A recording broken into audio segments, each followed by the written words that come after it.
Bonjour. Bonjour Roland. Salut Roland. Bernard, Michel.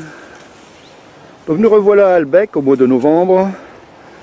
Et aujourd'hui nous allons donc, Michel, On va commencer à arracher les chicorées de Bruxelles. Donc c'est une culture qui se fait en deux phases. Donc une première phase c'est le semis. Et alors on récolte donc, le semis. Et, le but c'est de récolter une racine. Ici ils ne sont pas encore très grosses. Et par la suite on force la racine dans un lieu de forçage, donc à température de 14 degrés, ou bien même avec terre de couverture, pour obtenir le chicon ou le mételot. Donc, comme ici on peut voir, on ne fait pas des planches uniques de chicorées de Bruxelles, ils sont mélangés avec des carottes. Ça peut être des betteraves rouges, ça peut être des scorsonnaires, donc on alterne. Ici on a des rangées tous les 70 cm. Et ici entre deux, entre chaque culture, entre chaque rangée, il y avait des oignons et des échalotes qu'on a déjà enlevés au mois de juillet.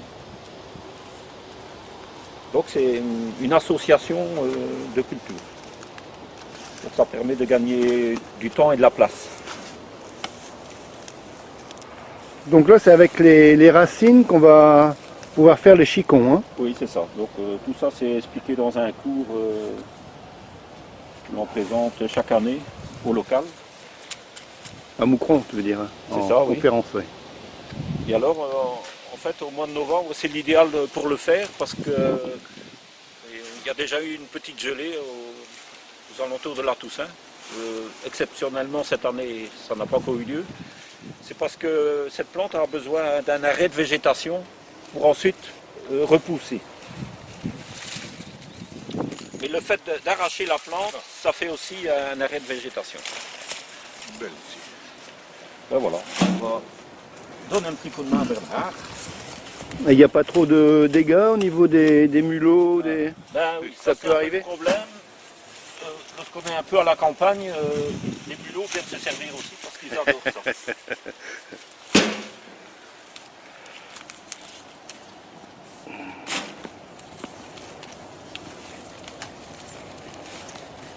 Ouais. Je commence à manger ici. comment Je commence à grignoter. Un petit gourmand est passé par là. Oh, ah oui. Ou d'autres, ou plusieurs.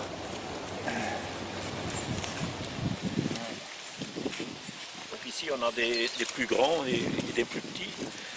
Donc ça commence à venir une belle taille, ça peut même être un peu plus gros. Et les tout petits, on peut même les garder aussi. Et on les force séparément dans un autre conteneur. Ah oui, ça va quand même donner... Ah oui, le ça chicon. sera plus petit, ça ressemblera un peu à la chiconnette. Mais bon, au lieu de jeter, pour ça, on peut encore le faire. D'accord.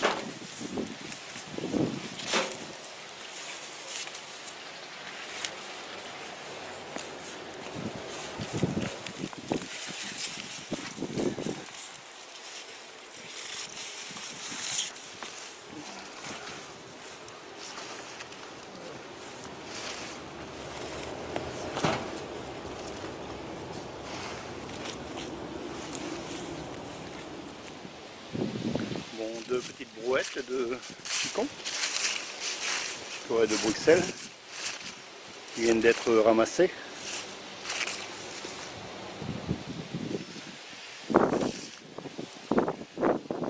Et Bernard et Michel sont toujours en train de ramasser la suite. Dans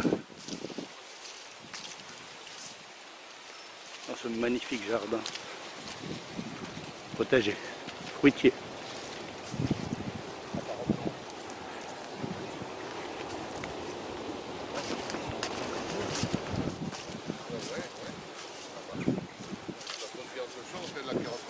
Une petite dernière pour la route. Oui, la dernière pour aujourd'hui. Alors on a enlevé une ligne complète, là, presque deux, non? Une ligne complète là. Deux lignes. Deux lignes. Et ici, deux lignes. Et ça nous fait 3 brouettes à peu près. Oui. Ça C'est du chicot à manger. Voilà. Allez, hop, on va aller étaler ça. Vous aurez mis la bande sous du marché à tomates. Ah ouais. Bonne idée. Ouais. Oui. Ouais, on va mettre ça. On va mettre là.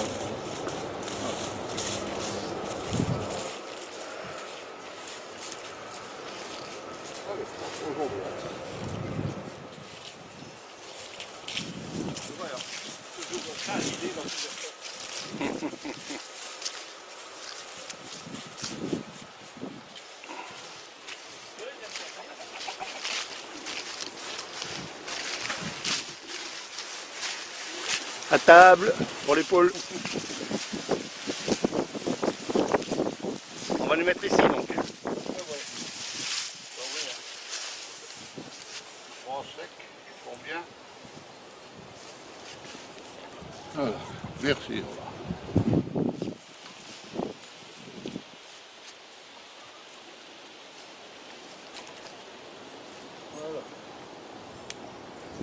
C'est mieux au sec quand même peut-être? Ben, pour moi oui, mais enfin pour Michel non, donc oui et non. Donc là ils sont à moitié au sec parce qu'il y a le toit mais il n'y a pas de mur sur les côtés. Voilà, oui. Oui, ben non, ben, ils sont en l'air, hein, puis je sais que ce sera mieux. Ah ben, Michel il va arriver avec une brouette. Ah ben, voilà, Jean-Laurent.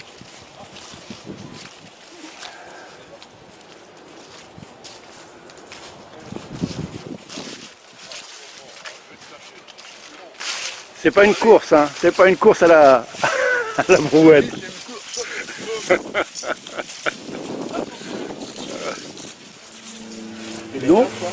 Donc ici, sous l'abri à tomates, on va stocker les chicons, les futurs chicons, à plat.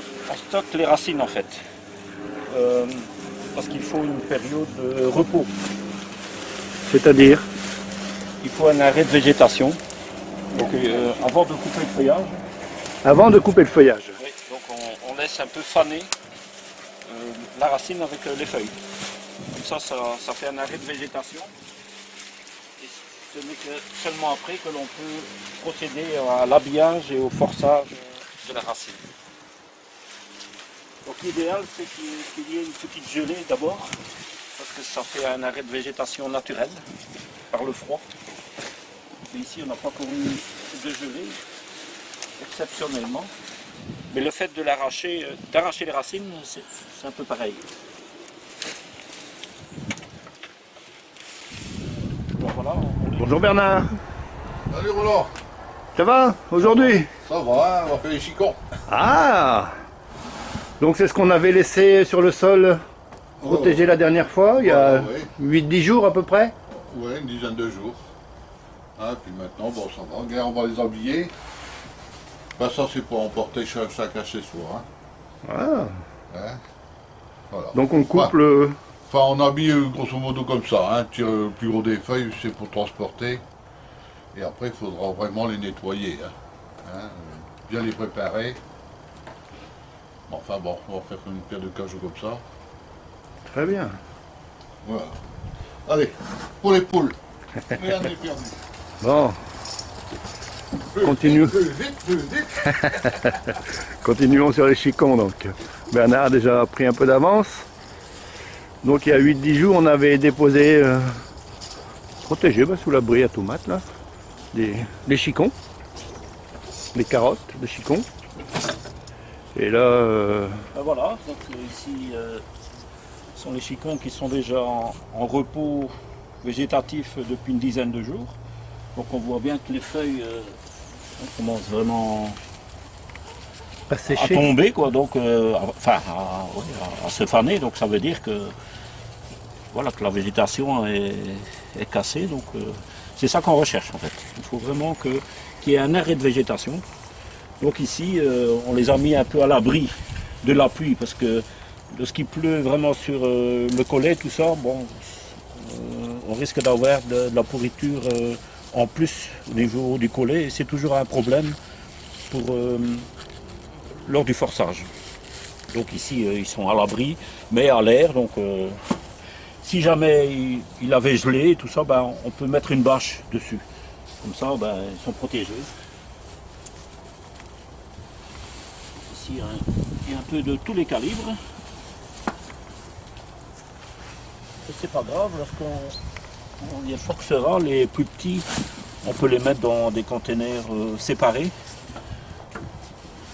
Et comme ça, ils ne seront pas gênés par les plus gros, parce que ça pousse.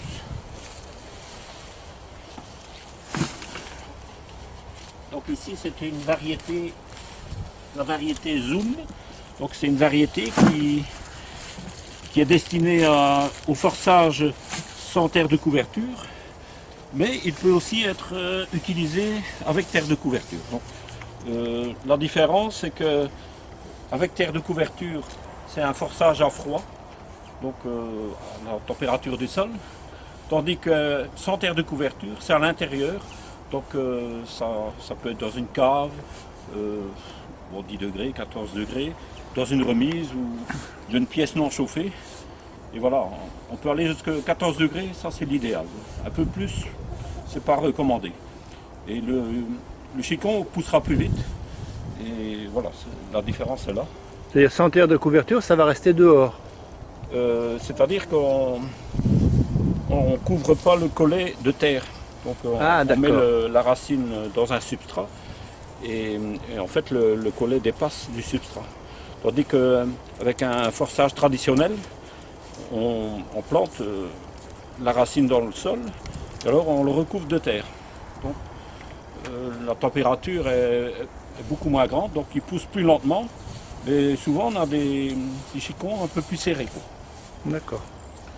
Il y a des variétés qui ne sont... on ne sait que forcer avec terre de couverture. Donc les variétés traditionnelles. Donc ceux-là, il ne faut pas les forcer à chaud parce que vous allez avoir un chicon tout à fait ouvert. Ah, d'accord.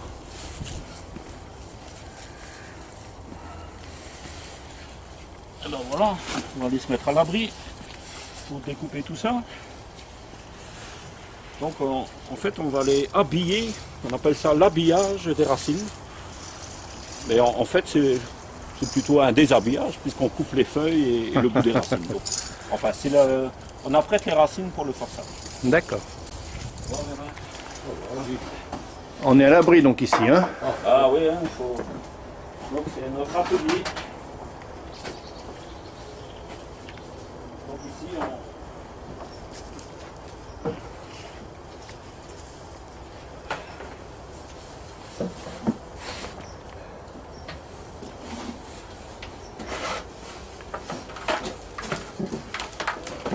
Alors le but ici, c'est de couper le feuillage. Donc on laisse 4 cm. On pourra peut-être encore les recouper par la suite, hein, s'il faut. Et alors une vingtaine de centimètres de longueur. Pourquoi? C'est juste une question de facilité. La longueur, là, quand on met dans des containers, c'est bien d'avoir des racines de même longueur, c'est plus facile pour les placer par la suite. Donc ici on écarte bien les feuilles qui pourraient être pourries. Voilà, on fait ça. Donc ici on voit bien que c'est sain, qu'il n'y a pas de... Parfois il y a encore un rond de feuilles qui peut être gâté, ça arrive. Alors il faut aller rechercher ça pour aller enlever les feuilles pourries.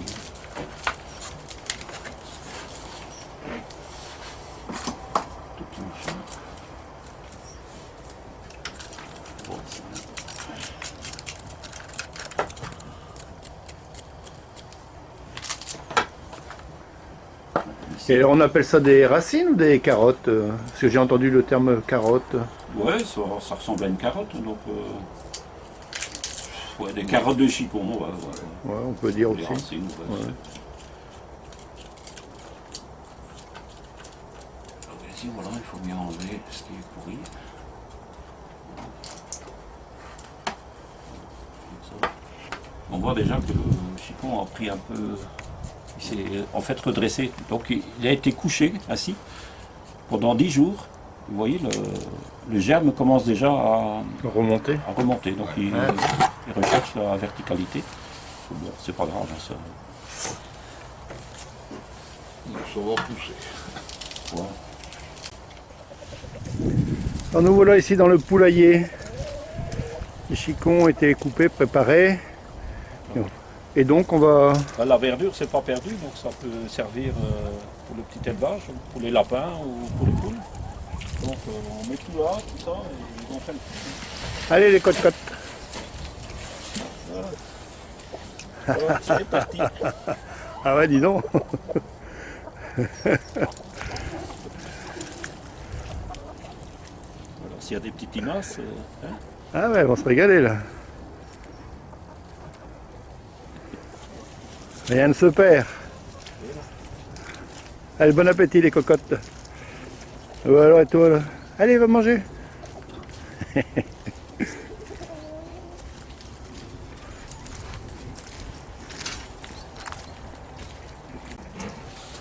Bien. Donc on a préparé tous les chicons, les racines pour les chicons. Alors Michel, Eh ben voilà, l'opération suivante, c'est placer les racines dans un conteneur, un seau. Ça peut être un conteneur de récupération. Bon, ça fait à peu près 25 à 30 cm de hauteur. Ainsi, la racine, voilà, elle dépasse les... Donc le collet dépasse, c'est plus facile pour la récolte. Donc on placera comme ça toutes les racines dans le seau. Et auparavant, on y mettra un substrat. Le substrat, moi, ce que je recommande, c'est plutôt de la tourbe. Parce que la tourbe ou du terreau, quelque chose de sain. Parce que si on y met de la terre du jardin, donc qu'est-ce qui se passe? On apporte une terre dans laquelle se trouvent des larves d'insectes, des œufs d'insectes.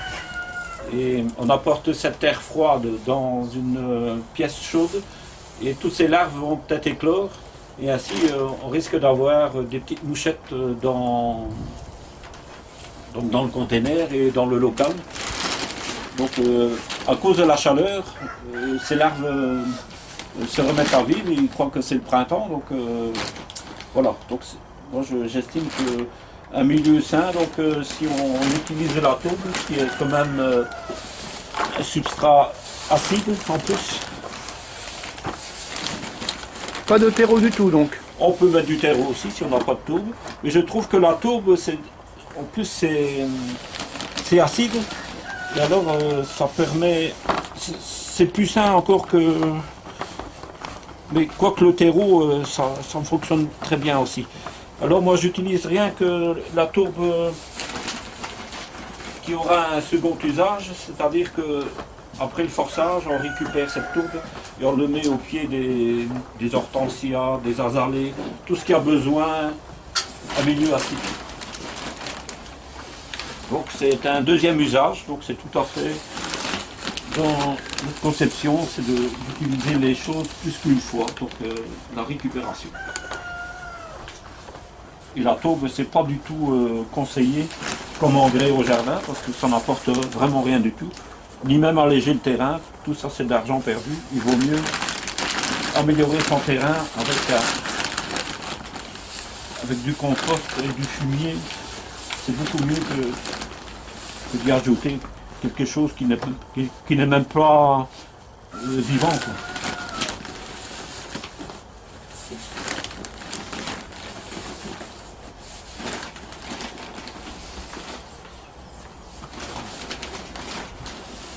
Voilà. Bien. Rempli, voilà.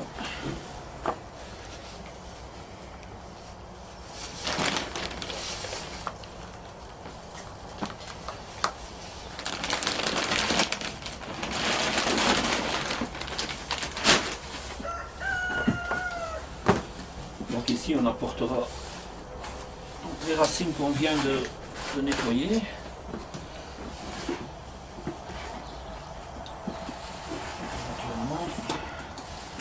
Ce qu'on peut encore faire, c'est qu'on voit vraiment qu'il y a encore des choses un peu gâter, c'est de les enlever.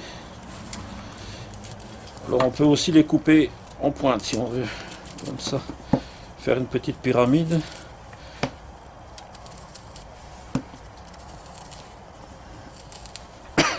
Voilà, et on voit ici que le germe est là. Et ça c'est le futur chicon. Donc ici je vais en préparer quelques-unes.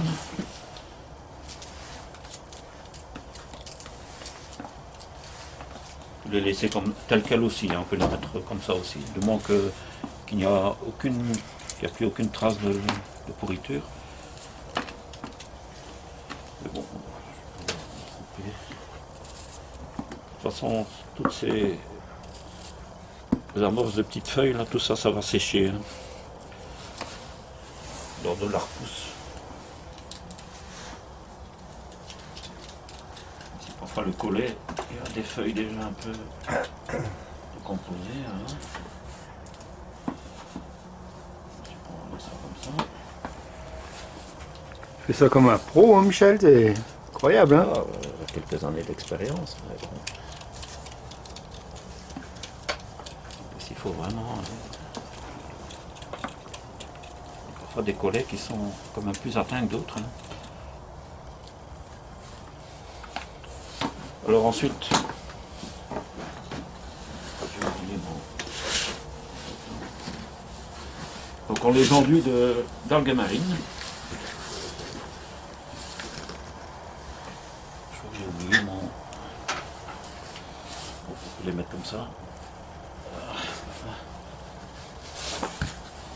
Et les algues marines, donc, c'est pour... Donc là, c'est encore pour assainir le collet, donc ça assèche.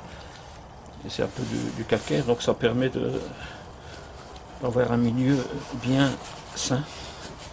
Et on ne les sert pas trop dans le comme ça, là, voilà. Il faut laisser un petit doigt parce qu'en fait, le chicon va repousser comme ça. Et ils peuvent se toucher légèrement. Donc pas trop serré, sinon. Là encore, on risque le confinement et la pourriture.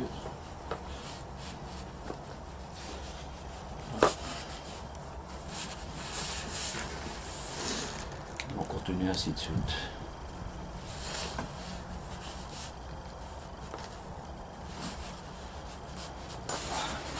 Donc le collet dépasse quand même. Oui, parce que, voilà, parce que par la suite, on va arroser ici sur les côtés. Donc il ne faut pas que l'eau vienne ici au niveau du collet. Donc ça c'est suffisant. Donc le but ici c'est de remettre en culture ces racines. Qu'est-ce qui va se passer? Donc ici il y a la carotte et ici il y a les anciennes radicelles qui étaient dans le sol. Donc ici le fait de les arracher, ces radicelles sèches, donc ils ne sont plus actives. Le fait de les remettre dans un substrat et de mettre l'eau, il y a de nouvelles radicelles qui vont Pousser. être émises par la racine principale. Et c'est ça qui alimentera la carotte pour faire pousser le chicon. Donc toute la nourriture est dans la racine en fait. Il ne faut pas mettre d'engrais, rien du tout. Donc c'est vraiment faire repousser la substance nourricière qui est dans la racine et de le faire repousser le chicon par la suite. Ici,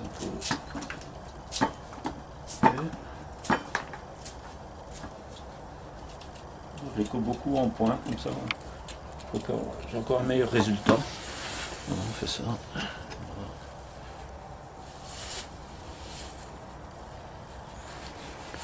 Et donc on enduit en fait d'algues marines tout ce qui sort, tout ce qui est à l'extérieur. Oui.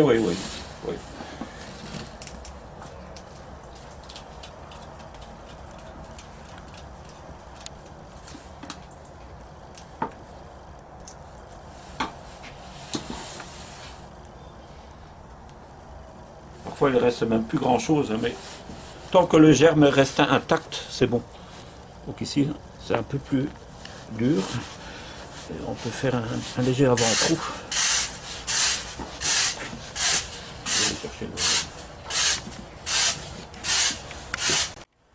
C'est parti.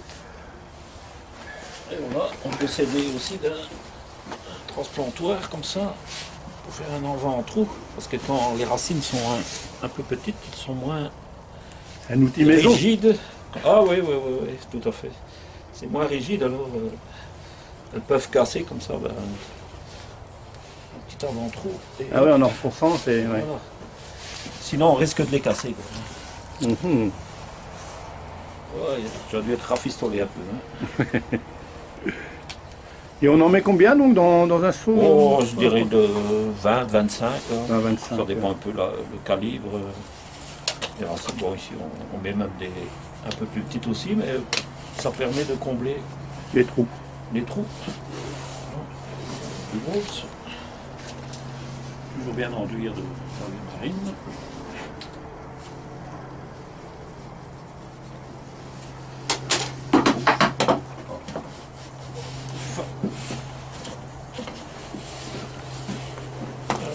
Place.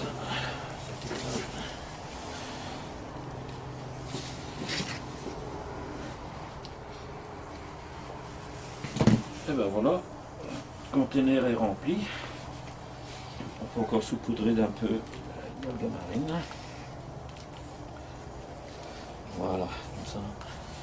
Alors, comme le conteneur est ici, si on peut en préparer comme ça plusieurs à la fois, et donc ça permet de les stocker verticalement et ils seront en attente. Donc le fait de les laisser comme ça s'enraciner tout doucement, les petites ramicelles se forment avec le peu d'humidité qu'il y a dans la tourbe.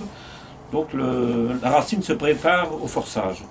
Alors dès qu'on y met l'eau, donc comme ici ce conteneur-ci, on va le mettre à forcer, on y verse l'eau entre les racines. Donc pas sur le collet, parce que sinon l'humidité, l'eau pourrait s'infiltrer entre les feuilles et ça pourrait être une cause de pourriture au niveau du collet. Et on y met progressivement l'eau.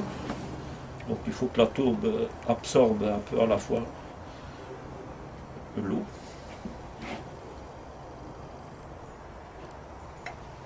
Donc on peut s'y reprendre à plusieurs fois, laisser descendre l'eau. Et donc une fois qu'on a mis suffisamment d'eau, il suffit simplement d'aller le mettre dans un endroit où il règne à peu près 14 degrés. Donc ça peut être une remise, ça peut être un garage, ça peut être une cave, même si une cave c'est par exemple 10 degrés, ben, le chicon poussera mais un peu moins vite.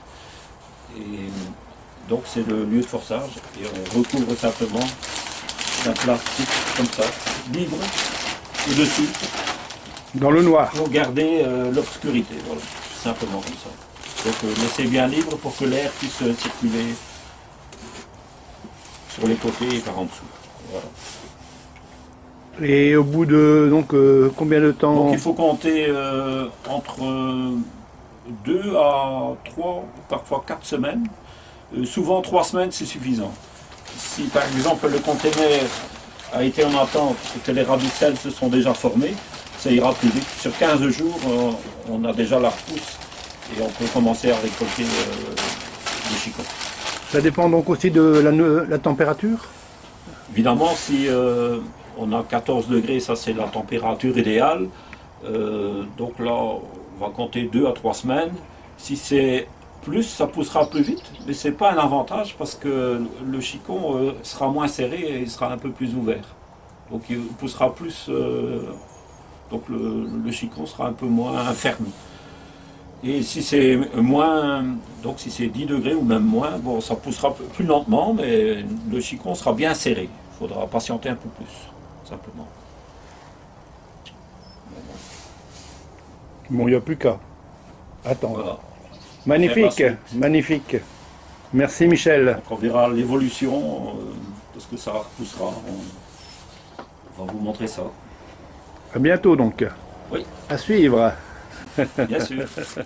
Bonjour, bonjour. Fraternité ouvrière en ligne. Donc je voulais vous montrer où on était en fait la culture des chicons. Hein, la culture des chicons. Donc qui a été faite il y a 2 semaines et demie à peu près. J'ai donc repiqué dans des containers, des seaux, les beaux petits chicons. Voilà où on est à peu près la hauteur aujourd'hui. font une dizaine de centimètres à peu près. Hein. Donc moi j'ai mis ça dans du terreau, avec un peu d'algues marines, donc pour protéger de l'humidité. Un peu d'eau, pas trop. Il ne faut pas que ça commence à moisir. Mais c'est bien parti. Donc j'ai quelques containers comme ça, des seaux. Hein. On va regarder l'autre à côté, ça en est. Voilà, même combat, pareil. C'est bien, ça pousse bien.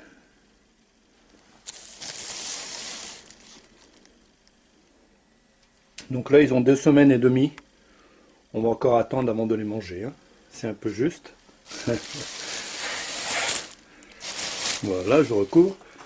Je vais vous montrer comment c'est au départ. Donc, hein, quand c'est mis, là j'en ai fait il y a 2-3 jours. Je les ai stockés dans ma cave. Donc ça reste à l'obscurité. Là, il y a un peu de lumière, c'est pour le petit film. Et voilà, là, ceux-là, ils ont été, on est mercredi, ils ont été faits samedi matin. C'est bien parti déjà. J'ai mis ça dans des seaux. Hein. Là, j'en ai ici aussi en bas. Alors, regardez ça. Dans quel état c'est ici, celui-là? Là aussi, c'est samedi. Allez, viens, montre-toi. Ah oui. Bon, ça a démarré. C'est bien parti.